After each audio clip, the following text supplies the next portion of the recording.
simply as a currency substitute. So we will show you two pictures. So they may be in around June or fundamentals in general. So blockchain,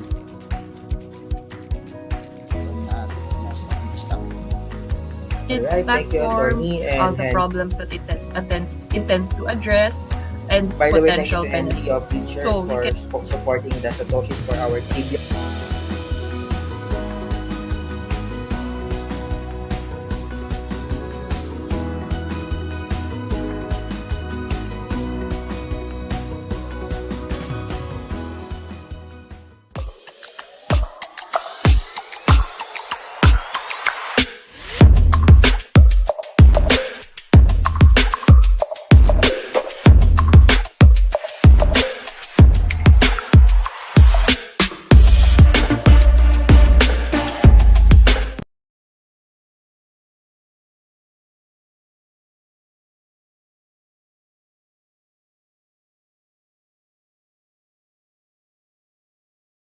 Ayun. So, magandang gabi sa lahat and welcome to tonight's episode of the BitPinas Webcast. So, BitPinas Webcast is an online show where we interview the people who move the crypto industry forward.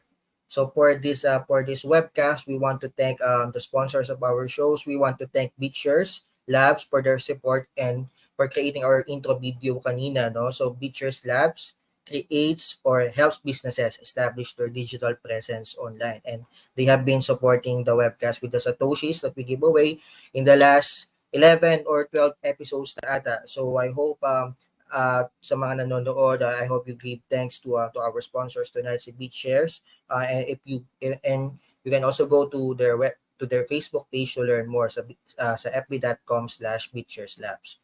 And then this BitPinas webcast is part of our Road to YGG Summit series. No, so ito na yung final episode natin for the YGG Web3 Game Summit.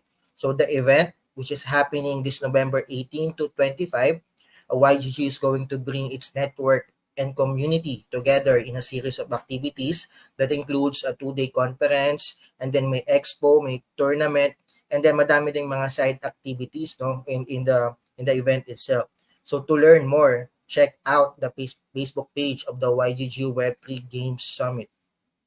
Alright. So for tonight, ang mga winners natin, ganun pa rin sa last webcast natin, di ba? 50k Satoshis courtesy of BitShares Labs. 6 winners yun. And you must be following the BitPinas Facebook page, and you must share this stream publicly. Kung wala kayong sharer badge, baka mamaya hindi nyo na-share publicly yung ating stream. Alright? And then the next one is the tickets. So we have 3 winners tonight who will win all access tickets to the YGG Web3 Games Summit. So yung all access ticket means na meron kayong access sa lahat ng mga kaganapan, kumbaga doon sa event. So yung conference, yung hackathon, yung expo, yung tournament, lahat yung pwede yung puntahan. So meron tayong 3 winners nito, which is worth 32k. And para manalo nito, you must ask a question to our guest. So kapag nag-ask kayo ng question sa guest, mag-add kayo ng hashtag na YGG. So bakit? Kasi last time, meron pa tayong winner ng Satoshi na gusto niya palang manalo ng ticket, and then meron tayong nanalo ng ticket who wants to win naman the Satoshi. So para maayos for this one, since ito naman na yung final event natin for the YGG Summit, lagyan nyo ng hashtag YGG yung question nyo. Ibig sabihin, kapag nag-ask kayo ng question with hashtag YGG, it means that you want to win the YGG tickets. Alright? So, di na natin patatagalin. Our topic for today is Web3 gaming adoption in Asia. So, what is the current state and potential of Web3 games in Asia? And we know that in the last several weeks, there is a very popular game, di ba? Yung tinatawag nating Pixels from Ronin, that is on the Ronin blockchain, and many other games. You have seen our articles about the top Web3 games that will be exhibited also at the YGG Summit, di ba? So, apart from Web3 gaming, ano nga ba or what is the role of communities and guilds in fostering Web3 gaming adoption? If you remember our webcast with Gabby Dison, he mentioned there that actually one of the biggest challenge in Web3 gaming adoption or by Web3 gaming industry is the fact that yung user acquisition is still hard, and therefore there are guilds, di ba, that is working on that. So we are thrilled to welcome tonight um, Christy Choi from SkyGG and Irene Umar from YGG. So I hope I'm mentioning those words correctly. So hi Christy and hi Irene. Welcome to BitPinas webcast. Hi, how are you? All right, we are good and we are excited to learn more about Web3 gaming adoption here in Asia, no, in our neighboring countries. We know that the YGG Web3 Game Summit is not just about Web3 gaming in the Philippines. It is about bringing these games and all the communities from around the world. It is a global event after all. So we want to start this with an introduction. So this is your first time in the webcast, and maybe some of our we know that there are YGG and SkyGG members or community members in the chat. So hi sa inyo. We want to know first how you, Christy and Irene, got started into crypto. And okay, where's Irene? So but we go with Christy. What got you started in Web3 or in crypto first of all, and leading to the rabbit hole that is Web3. Awesome. Hey, BitPinas friends of the community. Glad to be here. Christy Choi here. I guess I can just jump right away on my journey to crypto. Got into crypto full time around 2017, late 2017. For me, I mean, I've been an entrepreneur. I did my first startup when I was age 20, and it was around fintech. So my interest has always been around how to bring financial freedom, and my interest was always around like how to leverage technology on it. But randomly, I was doing my management consulting work, which I was working for the chairman of Samsung. We were doing like what are the looking into basically all the disruptive technologies that'll change the entire landscape of Samsung's business in the next 20, 30 years. And then blockchain was just one of them. So I started, digging into it, and then I basically saw, okay, this is something big that I want to start explore, and that's when I basically jumped shift and basically contact everyone that I know in Silicon Valley, and and basically all the founders in crypto. And I met CZ, the finance, and I had the pleasure to start the investment arm of finance called Binance Labs in late 2019. It was basically leading the early stage of started something called Binance Labs Incubation Program, which we wrote first check for projects like Now Polygon, Dune, Injective, and the list just goes on and on. Was doing a lot of like finance launchpad projects, and basically started working with all the amazing builders of Web3, and had the pleasure to work alongside them from their day one, and have been seeing an amazing growth on their side. And so yeah, I mean, it's been a crazy journey, many ups and downs.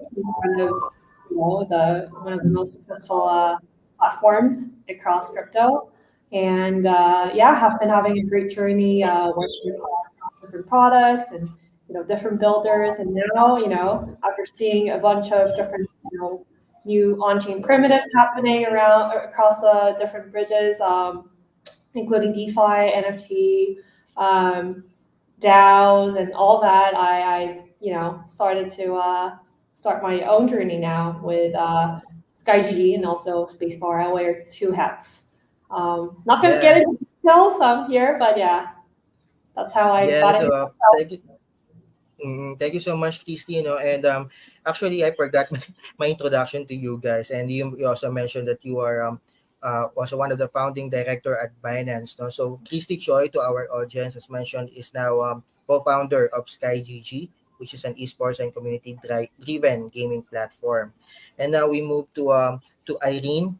Irene has been is the CEO of WeGG. So I hope I'm mentioning that correctly, and primarily known as YGGC or YGG Southeast Asia, which is the guild of YGG focusing in Southeast Asia. No, so maybe Irene, maybe you know this well. Maybe you can let us know what got you started into crypto and deep down the rabbit hole that is Web3. Sure, Michael. Thank you very much for having that YGG, right? Because a lot of people started by saying whack, especially my Filipino friends. And so I start whacking them. But yeah, so the name is right, is YGG, W3GG. And it basically circulates around the three pillars. One is, a lot of people will think that is Web3, and hence you put it as YGG, but it actually circles around three pillars. So first pillar is playing, second pillar is learning, and the third pillar is earning. Well, when it comes to the first pillar of playing, I believe that it's the birthright for every single human being to play, because a lot of us grow up and we forget, especially from Asian parents, right, Michael? I believe that you could resonate with it as well. A lot of our parents will say you shouldn't be playing too much games, but the thing is, we derive so much joy and creativity from it. So that's why it's the first pillar for us. Second pillar is learning, because we believe that Web3 open up a lot of opportunities for people, but not everyone is fully equipped to it, and so we need to onboard as many players into the space and upskill them as much as we could, and then it goes to the final launch pad, which is the earning bit. And it goes beyond play to earn, because we strive to be the Web3 career launchpad. And when we talk about Web3 career launchpad, I'm not talking about something very fancy. I'm not talking about, having to be a Solidity programmer, because the reality is Southeast Asian communities, we need to start from baby steps of changing lives, right? Of what they were not, they previously were not able to do. Now we want to make sure that they're able to have access into those jobs, regardless of what certification they hold, or what their family background is, or what their education background is, because having an education is a luxury for a lot of us in Southeast Asia. So that's YGG. Personally, for me, I started off as a banker. After 7 years or so, got bored of it in corporate finance, and then I jumped off and just thought, you know what, it's quite boring. So why don't we do something different that I could potentially do? So I started a fund in gaming, the first fund that invested in gaming. That was even before Mobile Legends was there. So I could imagine that esports was unheard of. And the first time when I said that I'm going to start a gaming fund, I got all my mentors pulling my ears, obviously. Like, what are you doing? Are you going to doom the future generation of the world? And at that time, I was actually quite active as well, doing social work, opening libraries, and quite a number of social works, putting people back to school. And that was quite interesting, but it opens up a lot for me and makes me who I am today, and being very, very much in love with the gaming industry, because the people who survive in the gaming industry, I believe, are true entrepreneurs, because it's not easy to say that I want to stick around in the gaming industry and to stick around till now. And then you add crypto to it. Well, that's a double double hammer, right? And so coming into crypto, I started in, I think, together with Christy as well. We met together in 2020 class, right? When we started to join YGG network in IVSQ, Okinawa. That was the first time we met. But I started looking into crypto for a couple of years before that, coming from finance background, but really doing a deep dive at it. I think in 2020s, and when Gabby gave me a call to say, "Hey, let's start something in Southeast Asia," I was a bit on the edge. But when he told me that there's impacts to be made and their lives we can change lives, and I said, well, why not give it a shot? And when we see that it's actually happening, for me, this is, as cliche as it might sound, Michael, this is one hope for humanity, and this is one hope for Southeast Asia, that we could really make a huge impact in a very, very fast manner, which is very much needed. And that's why I'm here, and that's why YGG is here. Thank you so Sorry much. if it's too long. No, thank you so much, Irene. And that is very heartwarming actually to hear about that, because that is also one of the reasons why we are here. No, I mean, also with BitPinas and all the things that are happening here in the Philippines, and it is not about just about saving humanity and all, but the fact that it is actually real and it is actually happening. I think my voice is a bit softer, but thank you so much to the two of you. Now we move to the main topic of our conversation, which is the Web3 gaming adoption in Southeast Asia, or in Asia. And we have at BitPinas, most of our audience are really Filipinos, like 99%.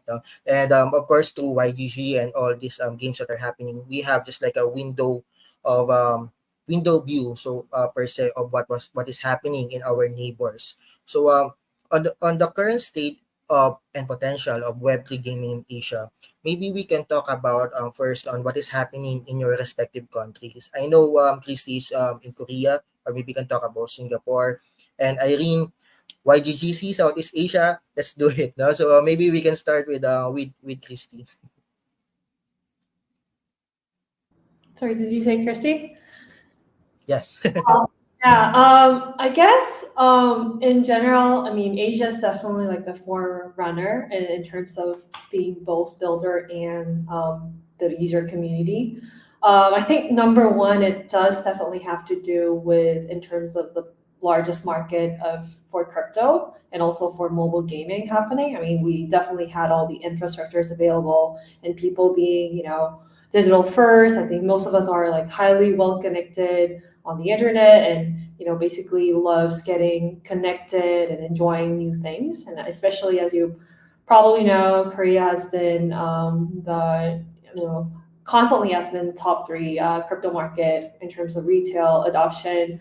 Amazing stats that we've been seeing in terms of the number of wallets and average trading volume. Upbit now, which is a local exchange, is now global top 2 in terms of liquidity and trading volume. And even during what we so-called the bear market, I think the interest towards like crypto trading and in terms of the retail interest was never away in terms of Korea for sure. And so obviously there's like just a huge audience of people, and we're a country of gaming and esports. There has been a great adoption in terms of the professional gamers and the gamers community across Korea, or basically the country who started esports.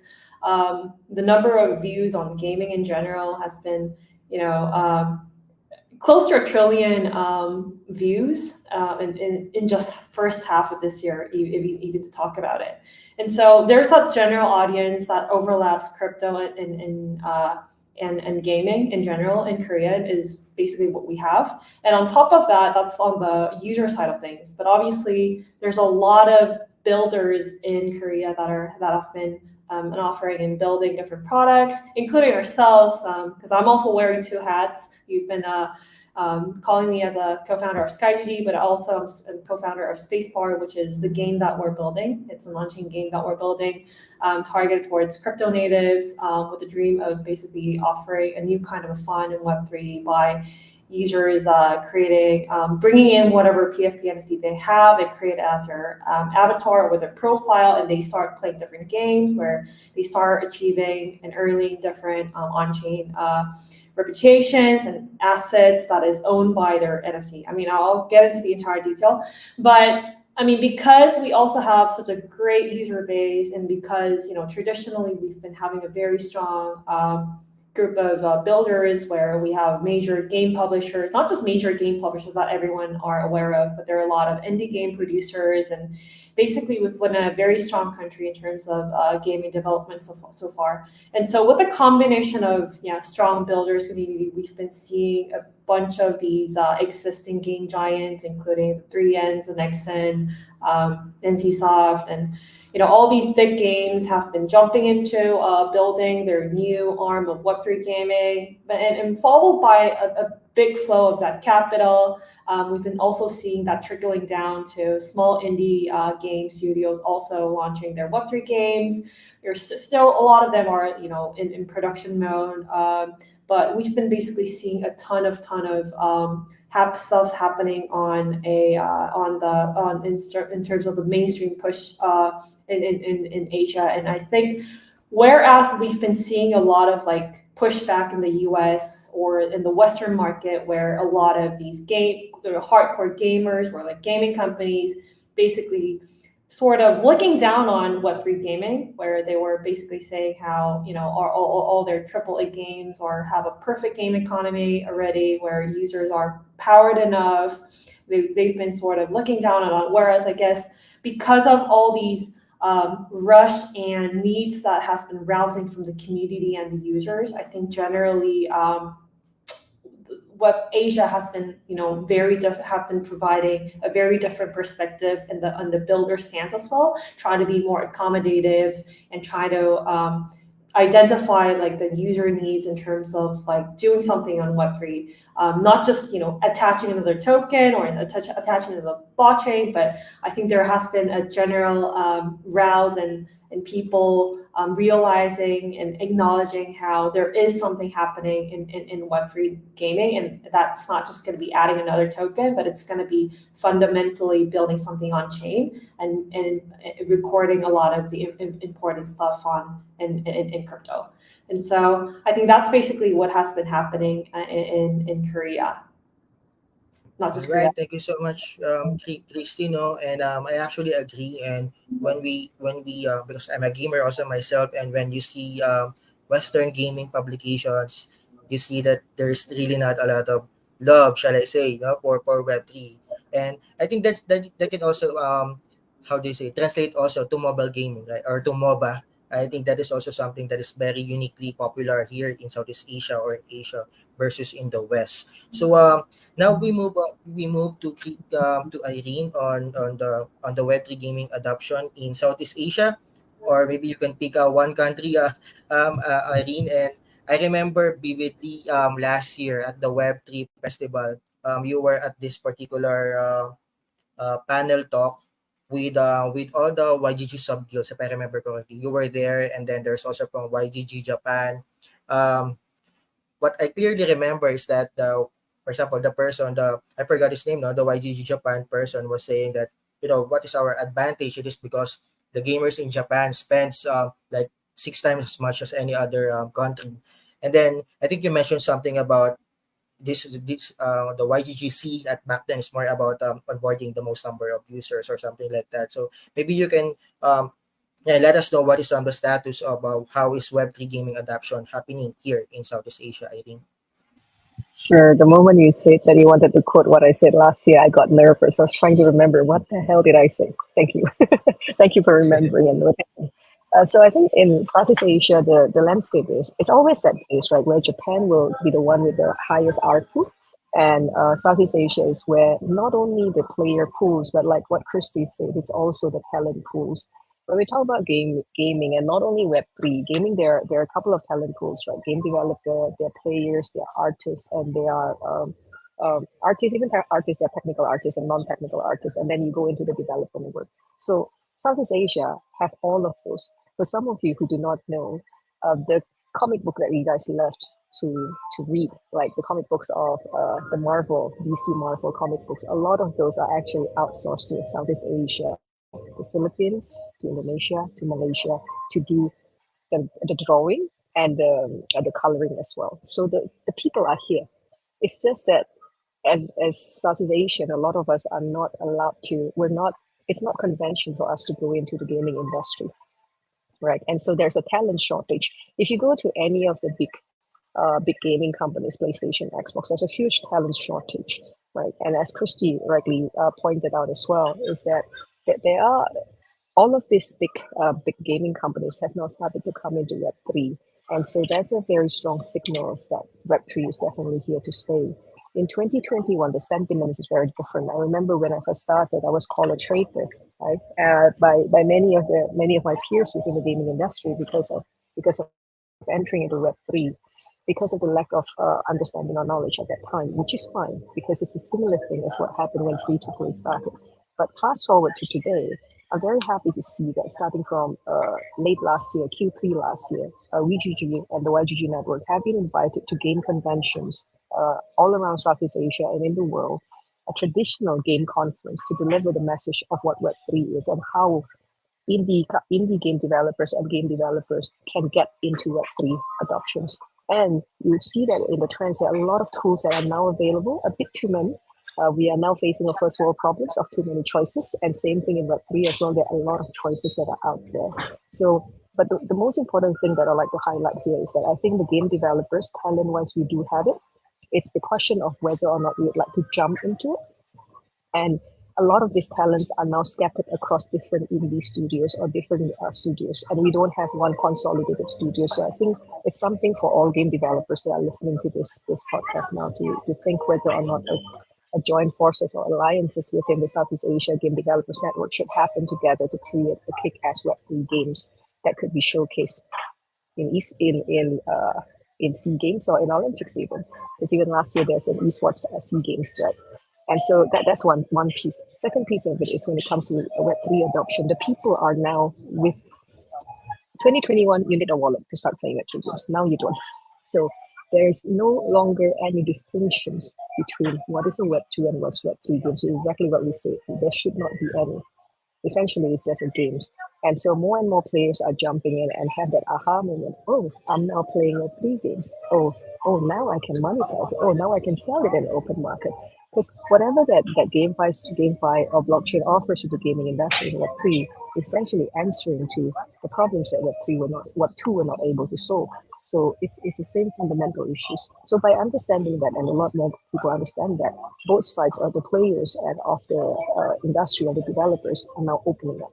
And government is also starting to open up. So I'm very excited to see what's going to happen in the next next year actually. And you'll see that the excitement that will be happening, that you'll be able to feel it in the next 1 week when all of us are in the Philippines. That is something that I'm very much excited for. And hopefully we'll see you in person, Michael. Yeah, we will actually be there. No, we will get to probably interview you also. The two of you live on the YGG Web3 Game Summit stage. Now, I like to bring back or circle back to what Irene mentioned about the fact that the Web3 games that we have now is that there's no more distinction, or when we circle back to what happened in 2020, during the pandemic. So we admit, whether we admit it or not, it was actually very complicated to actually get on board to Axie Infinity at that time. You need the wallet, you need to there's also another way to cash out and so on. But at that time, there was really no other choice. No? But I mean, I think that was also one of the main reasons. There was no other choice, so we do this. But now there are now choices, and as Irene mentioned, there's really no choice but to try these games, because there's really no complication at all. And many games that many of the Web3 games are probably first free to play. I think many of them are free to play at first, no, free to start. No need to have NFTs at the onset. So I like to also mention what Irene. I want to go back to what Irene also mentioned about what will happen in the next like 2 or 3 years. No, so I want to bring discussion now. No, so I think I will ask first to Christy. How do you see this evolving in the next 5 years? We go to year 5, for example. Maybe that's the fifth. It's going to be the fifth YGG Web3 Gaming Summit as well. No, how do you see this Web3 gaming improve or be adopted by in 5 years time, Christy? Well, I think that's $1 trillion question here. It's very hard to expect 5 years in Web3 and crypto, obviously. I think it's been more than 5 years since I started off. I would say it's been faster than I thought and slower than I thought in terms of the delivery of the technological innovation, and also slower in terms of a lot of the adoption at the same time. But coming back to your question about what this would really mean, I think a lot of people were sort of speculating across like how gaming could be like the way or Silk Road to mainstream adoption of Web3 in general. And I think that's when people started jumping into gaming, and one of that with Axie started off the entire play to earn movement, and then that basically roused a lot of game developers who jumped in to build, I guess, what they present as a better game in Web3, and that's sort of what you're about to see in, I guess, the next, or you're already starting to see, where there's a lot of what people claim it to be a AAA game, a lot of higher quality games that people have been waiting for, and a more experienced and established gaming studios will be have started to launch their games, and that's basically what you're about to see. I mean, I think there's basically a area, a realm of what we call the Web 2.5 game, where basically it's the Web 2 gaming talents who started building whether that's bringing in a new existing IP or building a new IP that is, a more high quality, less casual type of a game that people are starting to build and ship, and have been doing a lot of play tests. I think some of them have started to launch, and we'll be able to see a lot of them launch across early 2024. And then there's the entire new area of the entire on-chain gaming and the entire autonomous worlds kind of a narrative where it is all about, pushing forward the entire on-chain primitives and, building an on-chain game engine and powering everything on-chain, and sort of creating that DAO running the game is essentially the other route of games that we're currently seeing at this market, and what we're about to see sort of explode. And in terms of the explosive narrative that'll be happening across the next bull run, right? And then I think a couple of them will start picking up, and will probably also onboard as the market also picks up. A lot of retail's opening up to the fact that they will again start earning a lot of different assets, and also will also draw attention of the speculative audiences. Will also start earning more, but then I guess the difference from the past cycle is that people will also, it won't be just a labor of people like just spending time grinding their time to earn, but then it's going to be people actually enjoying, but at the same time earning. And that's probably what's going to happen and drive a lot of mainstream adoption in terms of onboarding a ton of Web2 gamers. Because I think in the previous run we basically saw how it wasn't necessarily gamers who jump into crypto gaming, but then I think we'll finally see some of the gamers, the hardcore gamers, will actually be onboarded into Web3 gaming in the next 12 to 24 months. And I think there will still be, in terms of the on-chain gaming route, I think the entire reason why I also started building a game is because I've been working with a bunch of different verticals across crypto, as I mentioned, like DeFi, NFTs, DAOs, identities, L2, scalability. Across all these new building blocks that have been popping up and infrastructure that I've been building, I just saw how each of these building blocks are extremely exciting, but then there is really no like single kind of an interface that really connects all these on-chain primitives, and packaging that into a wholesome user experience for people who want to spend time in crypto, want to figure out a new fun other than just speculative fun that they earn from the feeling of getting an upside, right? And I think that will probably be a way. That's what we're also building at Spacebar. But at the same time, I feel the entire. We're not a fully on-chain game. We're sort of in between the off-chain and sort of taking the on-chain components together.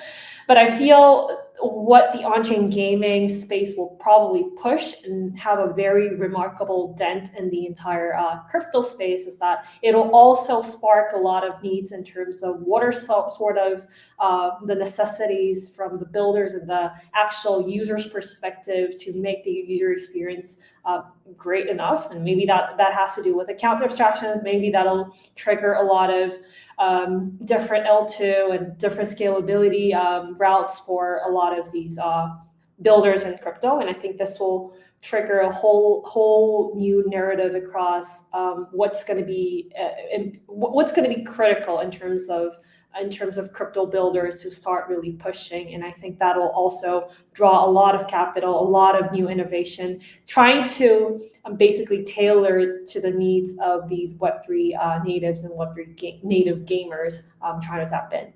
And I think that'll basically trigger a whole bunch of people, not just the Web2 game studios, but also the Web2, also the Web3 entire builder space, trying to focus on how to grow, ultimately all collectively working together to grow the entire Web3 gaming market. And I was joking around how I think that's a $1 trillion question, but literally I think we'll be seeing a bunch of couple $1 billion or multi-deca-billion dollar blockchain networks around gaming that'll be popping up in the next 36 to 48 months. And I think that'll definitely be drawing a lot of new narratives in crypto, and that'll back and forth be strengthening all these building blocks that I mentioned, including DeFi and NFTs and DAOs and everything. I think gaming's definitely going to fuel all that innovation and draw a lot of new innovations across the crypto natives as well. So overall, if I had to sum it, I think this is going to be a total game changer, not just across very different audiences and different stakeholders, from pure speculators, pure gamers, to people, on-chain natives, on-chain builders, and crypto builders. It's just going to be a total, and institutions. Everyone will probably try to have a cut of what we're building in the entire Web3 gaming landscape. So it's going to be very exciting next 2 to 5 years. Yeah. All right, thank you so much, Christy. That was very comprehensive. And to our audience, and maybe to sum it up, the next adoption, or what will happen in the next 5 years, is, as Christy mentioned, it's something like a convergence of all kinds of players, all kinds of people, like going into Web3. So in the past, we have seen people who are earning, but now we are going to see like builders. We are going to see all sorts of people going into Web3. Christy, actually, when I first learned about all these things in 2018, it was a conference by Gavi himself, and there was not really a lot of people, and they were discussing this NFT thing, this interoperability and all. So I also did not expect that it will happen that fast. I thought it will be in the next 10 years or so. I didn't know that it will happen in 2021. So I just want to add that. But yeah, Irene, would you like to add to what Christy mentioned? I think Christy have mentioned it very comprehensively. If anything, I just want to add very briefly is that right now there's still people talking about Web 2, Web 3. In the next 5 years, it's just a part of life. Just like how QR code, when they first started, people were like, what is that weird looking barcode but not barcode looking thing? We didn't even know what it was QR code. Right now, we can't live without QR code, right? We never thought that we would be able to leave our house without our wallet. Right now, I don't even know where my wallet is. As long as I have my phone and I've got my e-wallets, that's it. I'm sorted. So in the same manner, I think Web3 is just going to weave in as a part of our life, not only in the forms of games, but in every aspect, right? Why is games at the forefront of adoptions? And that's also the very reason why YGG Network is so big, is because everybody loves playing games. It's undeniable. So as a very cheeky troublemaker kid, my number one missions, whenever I find a game in Web3 that I can give to my mom, I'll give it to her without her knowing that it's Web3, so that she doesn't have to spend any more money on Web2 games, so she can help me to earn, so she could be my scholar. So that's always what I do. So because I believe in simplicity, right? If our parents, it's all about adoption. When we talk about adoption, oftentimes we always look into the younger generations, but true adoptions, it should happen all across layers of understanding. So my poor mom has always been my experiments, and also some of my friends who would always say, like, there's a lady who's a very good friend of mine who's very deep into gaming. Her name is Ida Mok, and she'll always say, I understand gaming. I understand financing. So it becomes my mission to make her, one, understand gaming. Second, start to enjoy life and smile a bit more, right? By playing games. Because in the end of the day, when we first born, you have to remember how to play games first. So that is what I feel is going to happen in the few years. Web3, I'm very optimistic about it. This is a tool that could help us to unite people and make a lot of really, really good changes in the world. Yeah. All right, so very interesting discussion. I like that Christy and Irene is actually giving shall I say anecdotes or use cases of the things that we are actually discussing here. And I think one of the questions here on the chat is all about what will happen in the future. Now, I think we have already discussed that on this one. So we want to bring up I know first of all I think Christy actually mentioned earlier about the fact that we don't know what is going to happen, right? But And then you also mentioned about the fact that there are some elements in the last market cycle that is not around. And I think well, one of the things that was not around in previous market cycles that only happened in 2020, in 2021 are the guilds. So there are no guilds in previous market cycles in crypto and Web3, although I don't think there was Web3 back then. No? So we are going to the next segment on the role of communities and guilds. So guilds like YGG, like SkyGG, companies like you guys. Can you what well yeah, I guess the first question, I think we go with Irene for this one. No? So the role, what is the role do you think of the likes of WGG and SkyGG? Christy will answer this. What is the role of guilds in fostering Web3 gaming adoption? We had Gabby in one of the previous webcasts. He mentioned about user acquisition. So what do you think? What do you think, guys? We go first with Irene on this one, on this question. You mean user acquisition per se? Like what will be the role, what is the role of guilds in fostering Web3 gaming adoption? Oh, the role of guilds. The role of guilds will be making it simpler for everyone to understand and making we pride ourselves as being the bridge, right? So just now I take the example of my mom and my mentors. But the reality is majority of our guild members, when they first started off, they didn't know what Web3 was. They didn't know what Axie was. They didn't know what Ronin was. And 95% of them is what I call as crypto virgins. They've never touched this before. And so a role of a guild is, so if we go into the traditional sense of what a guild is, essentially a whole group of people getting together and improving the way they perfect the craft, right? And in this case, is how do we perfect the craft of making it easier to get people to be onboarded? The earlier ways of us doing it is to use the network of community members that we have to help each other. In Indonesia, we call it gotong royong, and I think there's a term in Filipino as well, where the community members do help each other, right? And it's only unique to Tagalog, where one person will, we have layers of, within our guild, there are layers of communities. We have community helpers, we have trainers, we have community leaders. And these community members are not only in touch in the metaverse or online, they are also in touch offline. So we encompass all three layers of them. And that is how adoptions could be faster, because we cannot only rely on online. I know it's fast and it's scalable. Any startup will say that you have to go digital, you have to go online. But when we're dealing with something that is a totally new world, a totally new concept, it will make a difference if I'm speaking to you through the screen as opposed to if I'm speaking to you next to someone else.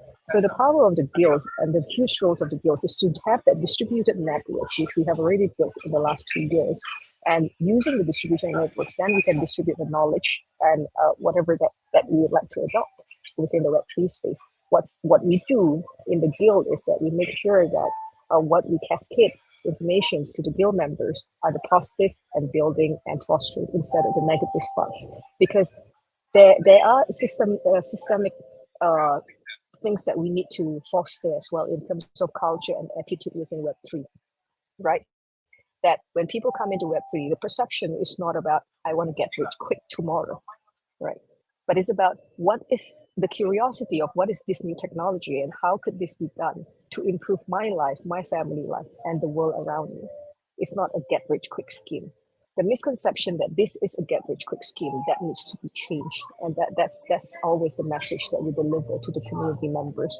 And through the 3 pillars that we have, starting from end of this month, we launched the first class, We class. So if, for those of you who do not know, just go to W3GG.io. It's open to anyone. We'll have a 3-month class once a week that will teach people how to do trading to anyone, doesn't matter your background is, right? And that one is in collaboration with one of our partners. Second, in December or January, we'll be launching a class as well for Game Tester. And Christy always mentioned about game testers. Christy always mentioned about how big the game industry is. Game testers is a small job, but there's a huge demand for a game tester, and people need to be trained for it. And so we're doing a week class in December. It's also, I think, a month or 2, a certification program so that people can register to. This is how we level people up. So the conception of people coming into Web3 is that I don't have to only grind. I don't have to only trade. There are so many other ways for me to earn and have a better life. and change my life. That's the perceptions that all of us in Web3 needs to do, in my personal opinion. It's not only just building. This is a lot of work that we need to do. But it will do a lot of changes. And that's the role of the guilds. It's not just adoption. It's adopting it right. All right, thank you so much, Irene. No, and I like that what you mentioned, that based on what you mentioned, it is not just about user acquisition, as I mentioned at first, no, but it is more about making it easy for the people to get actually onboarded into Web3. Now, how about you, Christy? Would you like to answer that, or we can have a follow-up question on that topic? Yeah, I think Irene definitely has a breadth of experience running a very big community, so she definitely nailed it in her answer. I guess we do have a slightly different approach given the market, the complexity or the sophistication of the market here in Korea, given how a lot of Koreans are, very much adept to a lot of narrative terms in crypto, and are basically have a very, I guess, great access to information from crypto Twitter to all the major media, basically talking about crypto all day. And so for us, our role as a guild or at SkyGG is more on the side of trying to become really the best ecosystem partner for Web3 games and the gamers. And so when I say we're more, I guess, serving towards the game, is because we definitely see a very big, what I call it alpha in terms of the Web3, by getting really our hands dirty in terms of helping out the Web3 gaming founders. And as a gamer ourselves, as a supporter, as an investor, as a builder ourselves, including building out, obviously, the gaming community, building out and, just storytelling towards the gaming community, who are always looking forward for quality information, because there's so much noise out there. But at the same time, also, Irene mentioned about testing the games, but because of all these professional gamers and the gamer network that we have in Korea, we've been basically testing most of the games coming out with, like, League of Legends world-class players, tested out with a lot of them on, have been basically helping them also get onboarded with Web3 gaming, like setting up their wallet across, different chains, and, getting them an NFT to kickstart with their games, and also educating the entire, gaming economy and whatnot, but also, providing their feedback as a sophisticated gamer to the Web3 gaming publishers and builders, has also been getting a lot of great feedback, given how, oftentimes the professional gamers are the ones who understand the game economy, the entire game control, and what makes a good game, and how it really brings a fresh perspective that that even a hardcore gamer would probably not be able to provide. So those sort of advices have been very, very helpful. At the same time, as a supporter, we try to also bridge between the East and the West, because there's obviously big, I guess, given what I've mentioned in the beginning of today's conversation, a lot of these Web3 games are trying to target into the big retail market in Korea, and obviously, not just regarding their token, but they also want a lot of big communities in Korea, and gamers to actually try and play their game. And obviously, our goal is to tailor a good message, and trying to also discern what are some of the prominent Web3 games, and also sort of helping out these oftentimes like Western Web3 game publishers to also tailor and customize in terms of the culture, in terms of the language. If you're like a TCG game, you definitely need to translate everything into Korean in order for them to really target the Korean market as well. So we've been helping them out in terms of localizing, understanding the Korean law and regulation. And also, I guess, a big chunk of part that SkyGG has been pushing towards is running tournaments, and also running validators for, because a lot of the game companies are also building their own blockchains, or maybe on OP Superstack. We've been trying to help them set up, run in local tournaments, and also try to professionalize their experience in terms of hosting a professional esports league for the games, and also run that. So it's a very different perspective in terms of what Irene has shared and mentioned here. But I think every market basically requires different set of skill sets and different set of approaches, given how different market, different users require different needs. And for Koreans, I think a lot of their interest is not about how do you open a wallet, how do I get this started, because like there's a ton of information online, and I think the entire power of Korea comes from people being able to find the right information on the internet, is I think by far number one. And so it's more of really helping the other side of the market to understand this market, and also because there's so many information out there, how to discern and how to really pick the right ones, and support is basically what I guess we're trying to do at SkyGG, which is sort of different from the angle that Irene and I think YGG team is also working on. Yeah.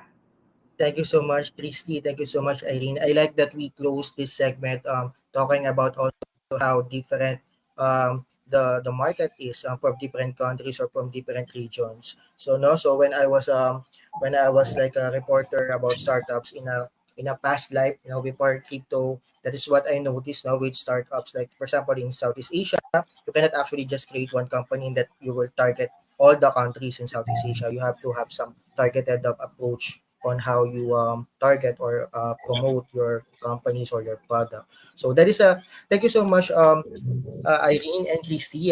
We are now going to our trivia questions and to our audience. Maraming salamat. So we are just going to bring down from our stage Irene and Christy so they can rest and for a while.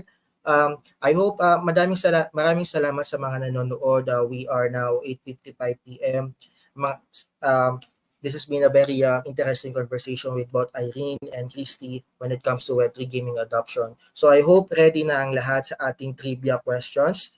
Again, 50,000 satoshis to 6 winners. No, for this set of question, we will put 2 questions muna para sa ating audience, and then you will have to answer the question correctly. Pag tama kayo ang napili, and then you are following BitPinas and have shared this stream publicly, mananalo kayo ng 50,000 satoshis. Again, this is thanks to BitShares Labs. Remember that you must have a sharer badge and also a follower badge. So, hindi natin patatagalin, ang ating first question sa ating trivia question for tonight. Name one of the guests of the BitPinas webcast tonight. So napakadali ng ating unang question. So, di naman to pamigay na or something, pero name one of the guests of the BitPinas webcast tonight. So, hope nanood kami and then you were able to catch their names correctly, and I think mag-aano yan sa ating screen, no? So, name one of the guests of the BitPinas webcast tonight. So, okay, so may mga sumagot. Thank you so much pala to Empersis for helping us arrange this interview with Christy and Irene, to Leia and Nathan, and to also to our previous guests, in the last 3 episodes of the YGG Web3 Summit. So name one of the guests of the BitPinas webcast tonight. All right. So our second question for tonight, again, 50,000 satoshi to the person who answers this correctly. Okay, this is kapag nanonood kayo lagi ng BitPinas, name how many BitPinas webcasts have been live streamed so far. So pang ilang episode na ito ilang episodes na ng BitPinas webcast ang na-stream natin, at pang ilang BitPinas webcast na ito. So we started this year with our interview with Wei, the CEO of Coins, and then also meron tayong mga webcast tayo last year, although medyo natigil natin. So pero very happy naman na nagawa natin ito, and thank you to our sponsors to help us continue this and to give you some satoshis and then to give you tickets para naman worthwhile kumbaga yung panonood nyo ng ating webcast. All right, how many BitPinas webcasts have been live streamed so far? Okay, So may mga nakasagot ng tama, meron atang hindi, may kulang. Okay. So how many BitPinas webcasts have been live streamed so far?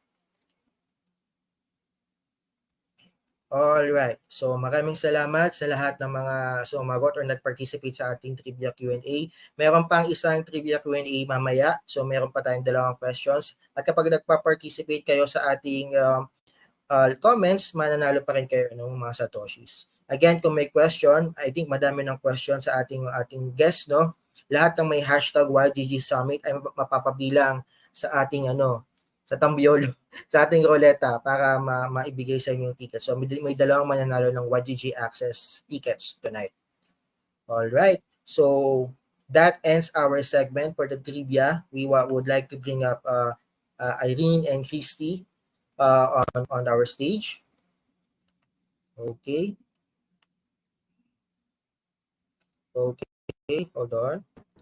Ayan, thank you so much and welcome back to the BitPinas webcast. I hope you were able to enjoy the break that we have for a bit. So at this point, no, Irene and Christy, we have a lot of questions from our audience, no? And this will be this will be an opportunity for them to hear straight from the leaders of SkyGG and YGG for these particular questions. So saan na yun nawala? But there's one question about so there's one question about how can we actually teach the older generation to play Web3 games. I know Irene, you mentioned a bit about your mom playing, but maybe the two of you guys can expound. How can we actually onboard maybe older gamers or older players to play Web3 games? Okay, I will pick. Let's start with with Christy. I don't know how old of a generation you're talking about here. It's a fair point. Okay. Because I think that's a very relative saying. Because I think a lot of usually when we say gamers, it's around 20s and 30s. Whereas I think a lot of NFT holders or the blue chip NFT holders, I recently seen stats that average age can be in the early 40s as well. So depending on the age of the person who raised the question, I think we've already been seeing at least until 40s. I think people are already pretty much onboarded in crypto. But if you're really talking about the range of 50s and 60s, I think generally, not just Web3 gaming, but I think generally,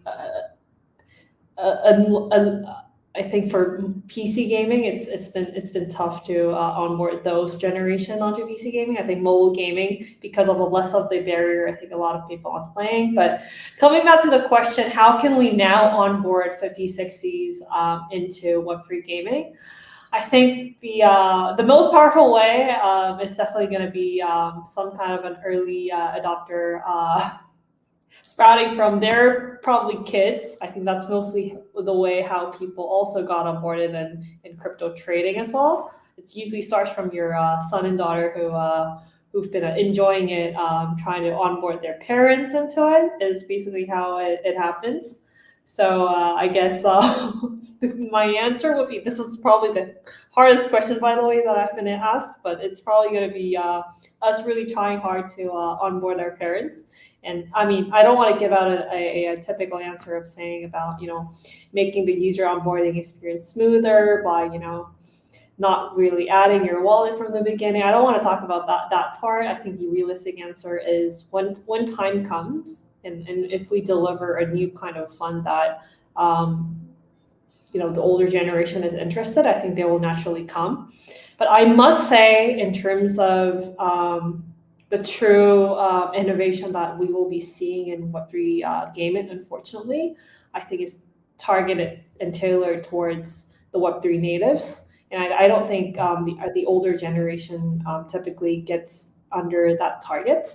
And so unfortunately, I mean, there will be some adoption in those age bracket, but I don't think I think we go way down in people in the teens onboarding in crypto Web3 gaming will probably happen much more easier and faster. And I think those generation, when we become 15 to 16, I think we will all be on Web3 gaming because we're born digital first, and we are sort of forced into becoming a Web3 native is I think what we'll start to see in the next 5 years.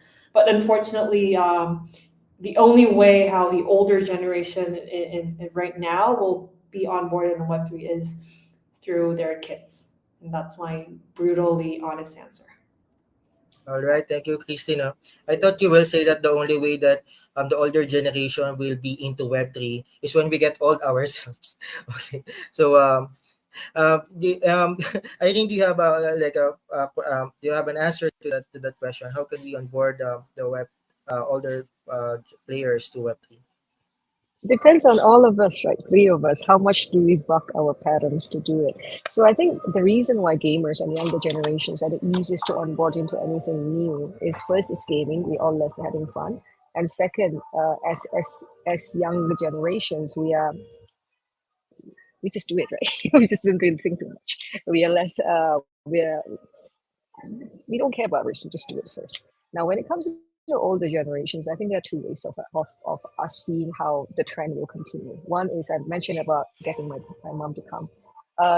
Older people, you can classify them as people who have not played games at all, do not play games at all, anti-games, think that games is the doom of the society. That will be difficult to deal with. That one later, right? But there are also a group of people who have started playing games, who have spent a lot of money on Candy Crush. You know who you are. And so this will be easier to be moved into Web3 because there are a lot of games that I mentioned just now. The games that I shared to my mom is called as a Karma-based games. Similar to Candy Crush, it's very easy for them to do matchmaking, right? Match points. And so that one is simpler for them to come in and then like, hey, you know what? Now you can actually earn money. And usually moms especially, their eyes will go ting, ting, ting, ting, ting. Then their eyes will be open, right? So that's one way. Second thing, I think what's very, very important is we see that previously it's difficult to buy any crypto, right? We talk about on-ramp and off-ramp. On-ramp meaning how do you change your Filipino peso rupiah into cryptocurrency, and off-ramp means the other way around. So right now we see that it's a lot easier for us to do that. Even especially in the Philippines, right, with Gcash Pay Online, or you could easily transact crypto using your phones. It's no longer becoming something difficult. So when those relevancies between, or those barriers between cryptocurrency, fiat currency, and ability to spend online, then it becomes relevant for the older generations. Just ask any of the parents whose kids are living in the States or whose kids are living overseas. Is it a headache or not for you to send your tuition fees, or for them to send money to your kids overseas? All the parents are like, oh my goodness, yes. The moment I click send, I don't know where the money is. I don't know whether my kids are going to start. And then you'll say that, hey, you know what? In Web3, I can do this for you. So when there's relevancy and solving real problems instead of creating a solution and then finding the problems to it, right? The easy way is hit straight to the problem. So that's in a simplistic manner is that, in summary, older people who have started playing games, easy, get them to come in. Tons of games to come in. If those that have not played games and are anti-games, take them out. Bring them for a roller coaster first before we even talk about Web3. Get them to enjoy life first, right? And then the third part is the one in the middle, make it relevant to them. Because Web3, there are a lot of relevancy that real life problems are being solved out here. All right, I like what you mentioned, that before, I think that is also the strategy that I did, so here's this game, you play it, and then afterwards, actually you can play money on that one, or you can earn money, and then that is also something that on the finance side, so we have relatives abroad, they were sending money, like, and it will take 3 days. You know what? Actually, you can use stable coins, and it will come here to the Philippines actually in 5 seconds or something like that. No? So I like what you both Reen and Christy mentioned. Now we have this question from Carlo. So I think this is for Reen, but I think this can also be for Christy, but for a different perspective. So Carlo is asking about the persisting difficulties in Web3. So he's curious about any mitigation. This is very very complicated, but maybe we can ask Irene what are the things that YGG is doing to make sure that onboarding is on their guild, no?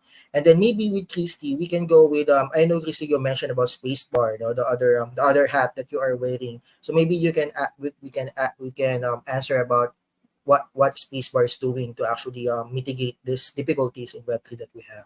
So maybe we can start with Christy for this one.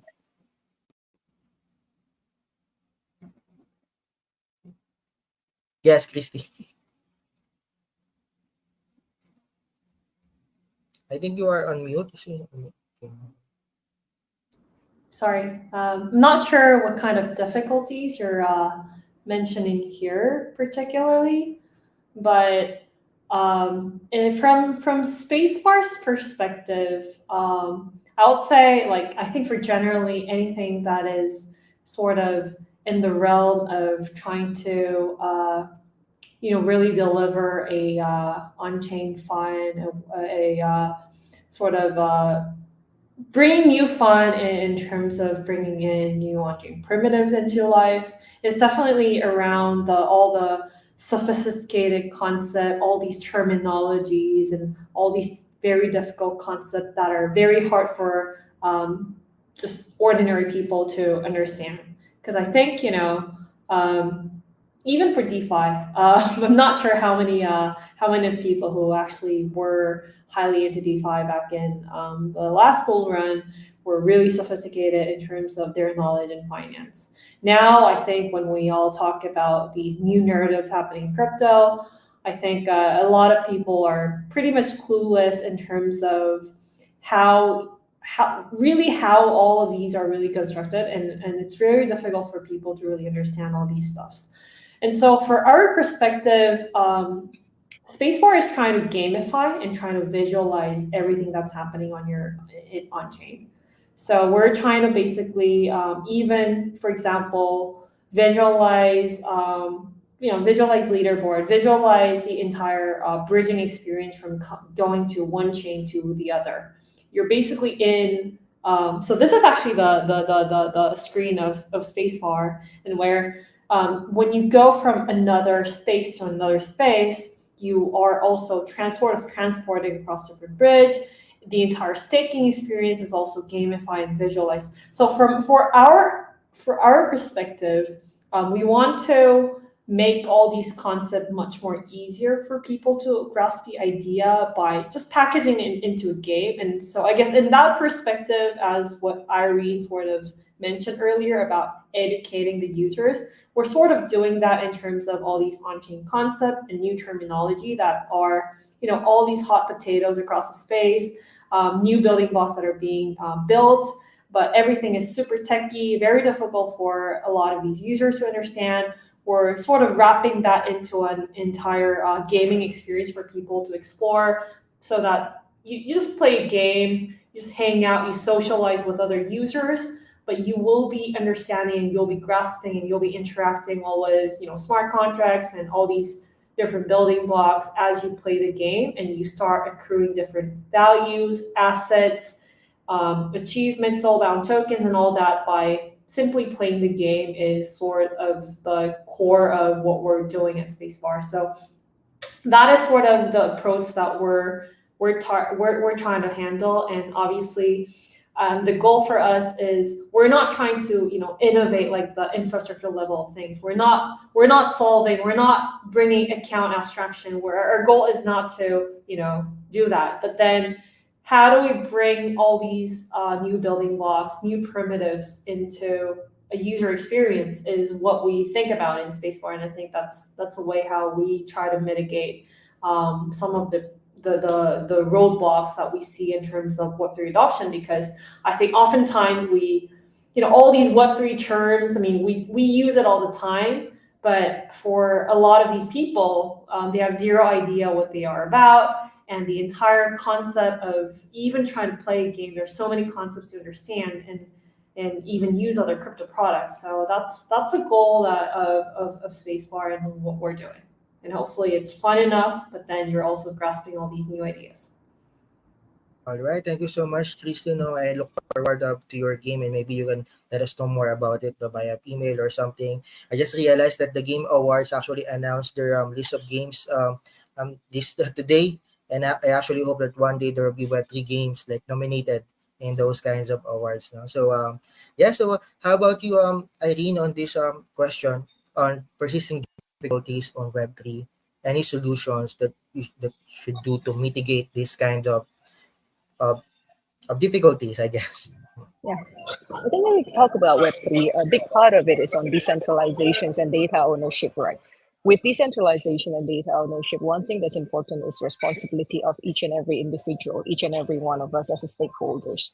So within the guild, as a guild itself, what we do is provide the informations, we provide the platform, and we, based on the exposures that we have, because we, like Christy also mentioned that Christy is focusing on different parts while Southeast Asia is focusing on different parts. That's what makes the entire YGG network so strong, because the entire world, we are all of us are focusing on different things, but under the YGG umbrella, under the YGG network, we are sharing the resources that we have to strengthen it. What it means is that information flows will somehow come to us.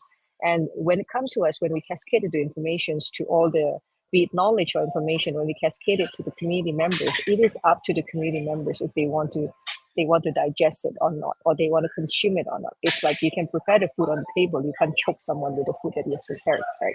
So it will go back to the responsible of each and every single individuals to see how they can churn out the information. BitPinas have been amazing in giving out information throughout the years to make sure that, you know, adoptions are there. But you can't force your viewers to stay within 1 hour, right? You can't force them to actually listen, and you can't control what they digest out of it. So the number one solutions for me is that how do we open up and change the mindset and attitude that all of us have, that, you know, it take the responsibility as well to our own personal learning and our own life, especially not only in Web3 but also in life in general. There are a lot of difficulties in Web3, and it is a space that's still building, and we have two options over here. Of course, people will say that, oh, I don't want to adopt Web3. Maybe I'll adopt it later. But how many of you guys who are saying that right now said the same about the internet? Oh, I'm not going to adopt Facebook, or I'm not going to adopt, what was that, MIRC or something, the chat, right, of Friendsters back then.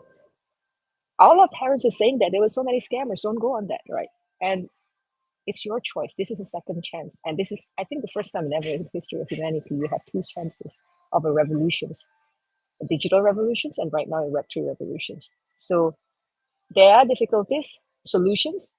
It's all in our own hands. It's up to us. All right, thank you so much, Christy, and thank you so much, Irene. Thank you for mentioning MIRC. That is a long time ago. Thank you so much. But yeah. Did I just disclose my age? Oh dear, that's not good. So thank you so much on those answers. No, so we are talking about Web3 game adoption, and now this question is, I guess, targeted to I guess different communities. YGG in Southeast Asia, SkyGG in South Korea. How can you change the mindset like of the majority of Web3 game? I think this is an important question. No?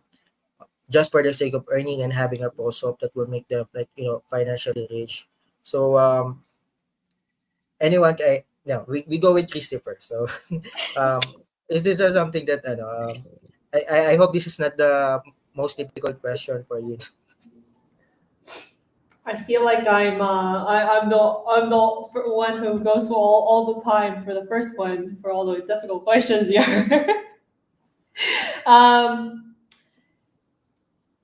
Changing the mindset. I think bear market fixes it. The nature heals. But putting the jokes aside, I don't necessarily see the needs of trying to change people's mindset. I think it just culturally changes as we see different aspects of Web3 gaming happening. And so because the first generation of Web3 game was purely focused on earning and financial gain, I think we sort of created the narrative and basically led people to think that by playing Web3 game, you will be earning, you will become financially bountiful, is the message that I think we tried to deliver as an industry in the beginning. And that worked really well in the beginning. I think I have massive, respects for the first gen, because this is also aligned with like what Irene shared earlier, but I think in the beginning of a new technology, beginning of a new era, there are a lot of noises that happen in the beginning, and there is a grasp of ideas that capture people are usually something that can be a little bit uncomfortable for a lot of different people. For the internet, it was porn, right? And so it's going to be, speculation was definitely something, a use case that was proven in crypto. And I think it was very natural, not just for Web3 gaming, but, crypto was all about speculation. And I think we're in a very important tipping point right now as an industry, Web3 in general, and that we are finally experimenting across different primitives around what are really other usages of all these tokens, all these building blocks, aside from speculative values, aside from fundraising. What are the true user needs that we're tapping into? And I think that's where all the on-chain projects, all these on-chain narratives are around how people can, have a permanent record of the things they do. They truly own the internet culture, start building that really culture that has to do with all the memes and everything. And I think we're also trying to unwrap that, another sort of a stuff here where I think, Web3 gaming is gonna be really tag along with NFTs. And I think NFTs are basically the new internet culture that we're seeing. And so I think we're we're currently in a phase where we're transitioning from just pure speculative value that we've been seeing in Web3 into people finding new internet culture where people start owning these digital goods and doing things that were impossible off chain.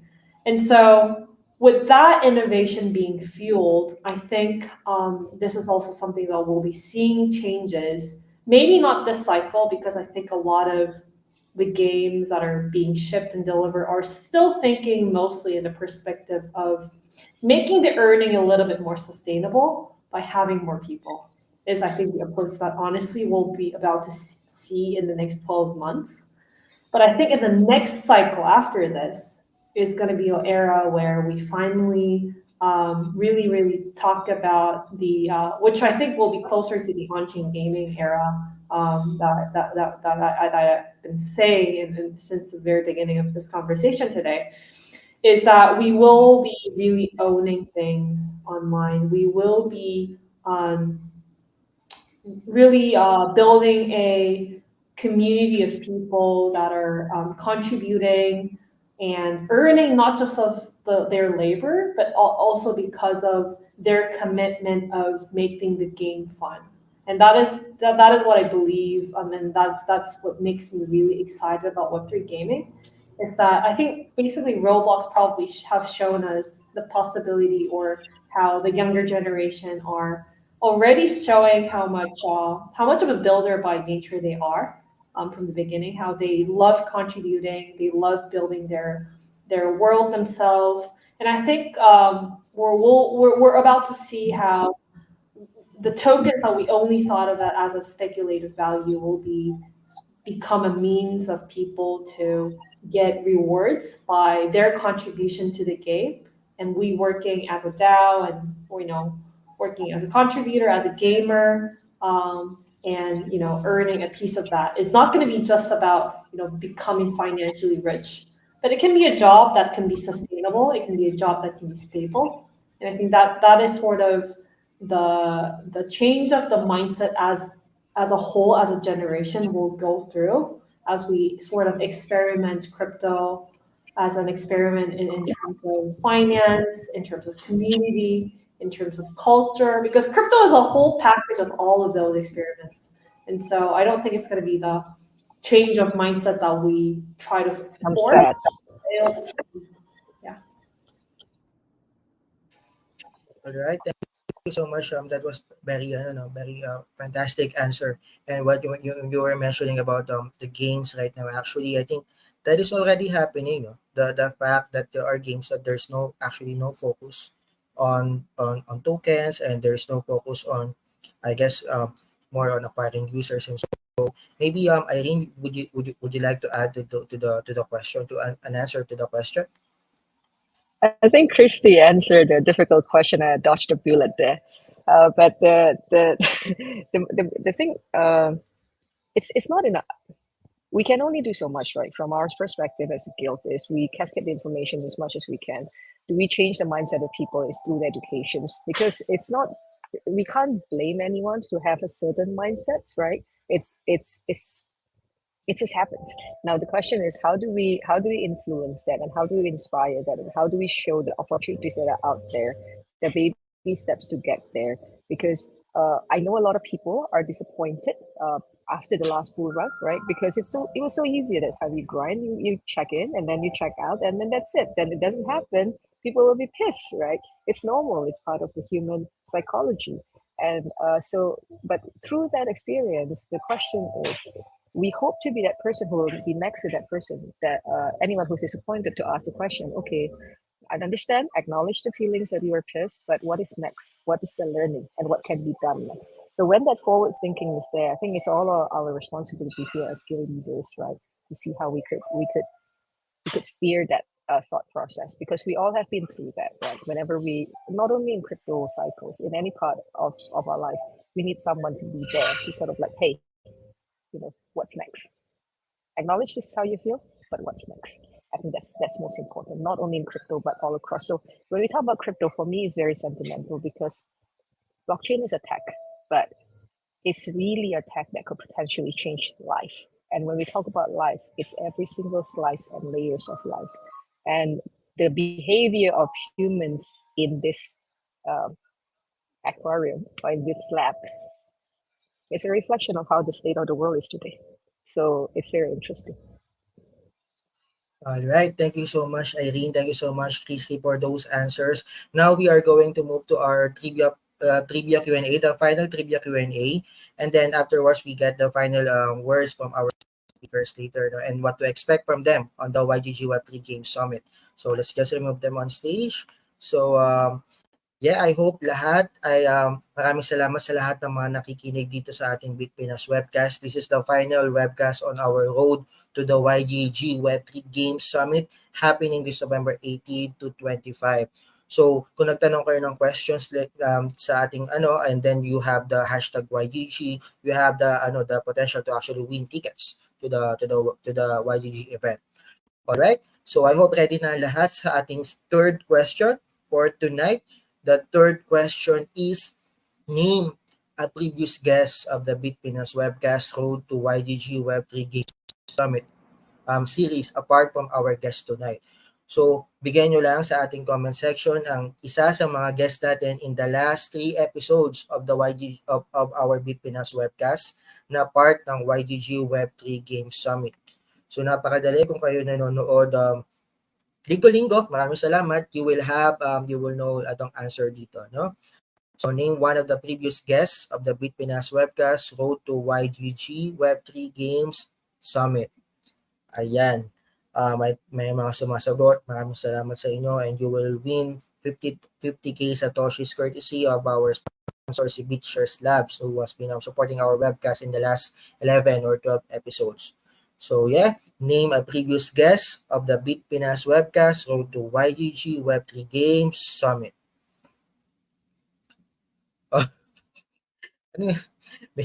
Natawa ako sa big sinabi ni iBox dun sa ating stream, no? Shout out sa iyo. So next question. Sa ating final question natin, 50k Satoshis. What is the organization or company organizing the Web3 Game Summit? So what is the organization or company that is organizing the Web3 Game Summit? So napakadali. You've been watching the BitPinas webcast in the last 3 episodes, pati ito, alam niyo na itong sagot na ito. And I think kahit naman hindi, kahit hindi nakanood, alam niyo yung sagot, no? So what is the organization or company organizing the Web3 Game Summit? Alright. So, maraming salamat sa lahat ng mga nag-participate sa ating trivia Q&A. Pag nanalo kayo, meron kayong 50k Satoshi. Kapag nag-comments kayo, dalawa sa inyo, as long as you're publicly following and then sharing the page, meron din kayong 50k.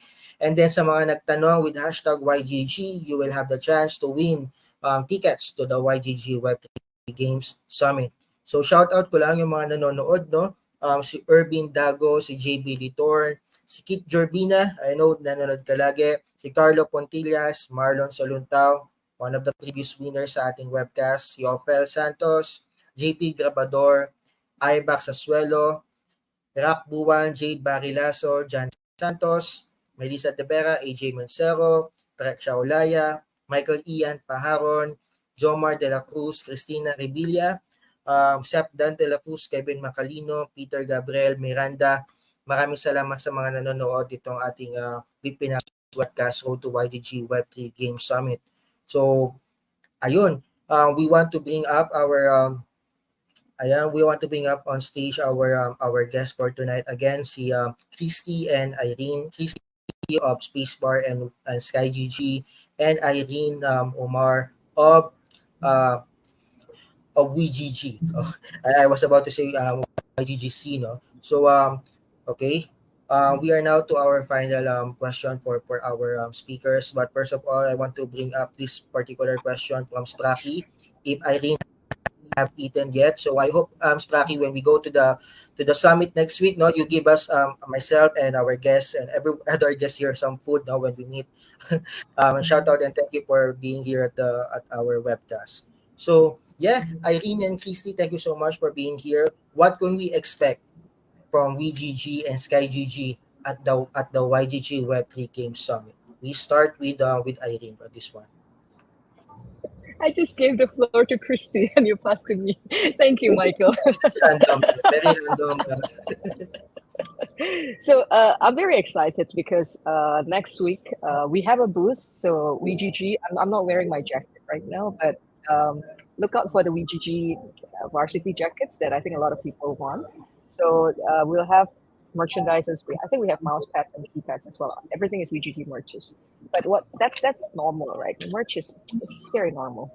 But what's new is that there's a phenomenon called as VTuber that's not new in Japan and Korea. I'm sure everybody knows it. So we are bringing our own YGG VTuber, and you can test it. VTuber is like a YouTuber with an anime figure. So we'll be introducing that next week. And we'll also be working in collaborations with one of the game partners that we have. We haven't announced it yet, but we'll be announcing it just before the event, where we will bring real life rewards to people. So the YGG booth will act as a counter where you can exchange a real anime toys in return for something that you purchase. So stay tuned for it. I can't say much. Merch definitely is going to be there. Our team is going to be there. There are some content creators that will be on the booth as well. There's a VTuber. If you are there, you would like to test out the hardware. We are bringing it all the way from another country to Philippines, right? So we're pretty excited to showcase that, and definitely real life rewards that you'll be able to see. That's how we want to infuse between Web 1, Web 2, and Web 3 and make it into a happy sandwich. Right, and of course, Michael, I hope to see you. Yes, so we will be there. The BitPinas team, we will actually have also a space there. So I don't think we can announce it yet.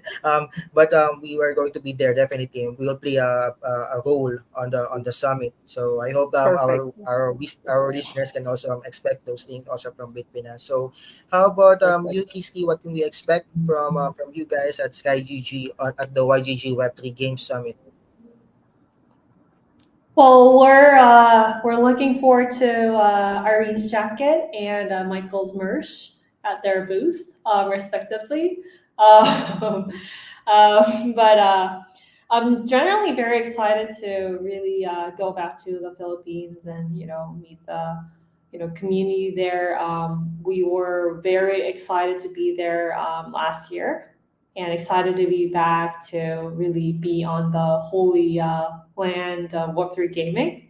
Excited to be with Manila. I guess this time there are multiple initiatives and multiple, I guess, speaks that and talks that we'll be giving. But I think one exciting thing that we both at Spacebar and SkyGG has been pushing is the new ERC standard called ERC 655 on token bound accounts. I think Gabby probably mentioned it in the previous episode.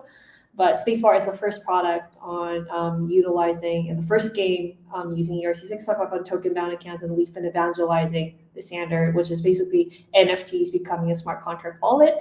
And we adopted that in the game, and you have a seamless user experience with that within the game. But we've been also pushing that initiative and new standard and evangelizing that in Korea and Singapore, have been hosting meetups and so on and so forth.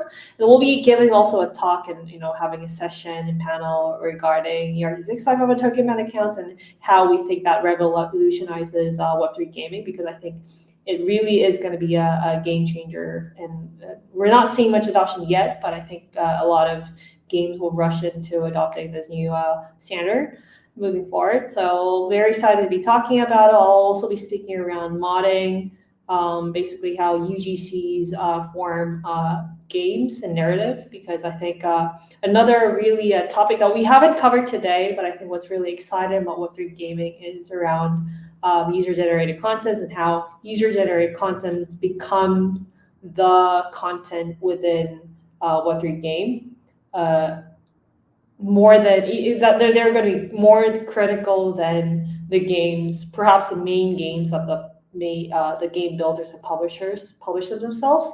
And so very excited to be talking about those topics and reconnect with, I think there's a great stellar list of speakers and people coming from all around the space. And so very excited to reconnect with the people. And yeah, I mean, for both Spacebar and SkyGG, the Philippines is a very interesting and important market.